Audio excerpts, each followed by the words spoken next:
नहमदुहु व नसल्ली अला रसूलिल करीम अम्मा बाद औज़ु बिल्लाहि मिनश्शैतानिर रजीम बिस्मिल्लाहिर रहमानिर रहीम। आज एक वजीफ़ा पेश कर रहा हूँ उन लोगों के लिए कि जिनके रिश्ते आते हैं बार बार और रिश्ते तय भी हो जाते हैं और इनकार होते हैं उनको बार बार।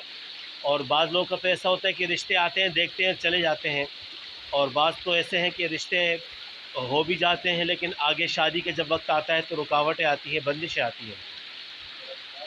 तो ऐसे लोगों के लिए एक अमल पेश कर रहा हूँ, इंशाअल्लाहुल अज़ीज़। बहुत आसान अमल है, कुरान और हदीस से है, और सारे साथी कोशिश करें ऐसे लोगों को जिनके साथ प्रॉब्लम हो उनको ये वज़ाइफ आगे बताएं, तो इंशाअल्लाह वो भी करेंगे, उनको भी फ़ायदा होगा। और उस वजीफ़ा पेश करने से पहले आपको वही बात दोहराता हूँ कि मेरे चैनल को सब्सक्राइब करें, लाइक करें, शेयर करें अपने दोस्त अहबाब के साथ। वजीफ़ा बहुत ही आसान है, और वजीफ़ा ये है कि जो लड़की है इसका रिश्ता बार बार टुकराया जाता है तो वो दिन में रोज़ाना 70 मरतबा आयतुल कुर्सी का अहतमाम करे। और ऐसे भी लोग कि जिनके रिश्ते अभी तय हो चुके हैं लेकिन शादी का वक्त आता है तो कोई ना कोई मसाइल मुश्किलात आ जाते हैं, रोज़ाना 70 मरतबा आयतुल कुर्सी अपना पढ़ के अपने ऊपर दम करें और पानी पे दम करके पिए।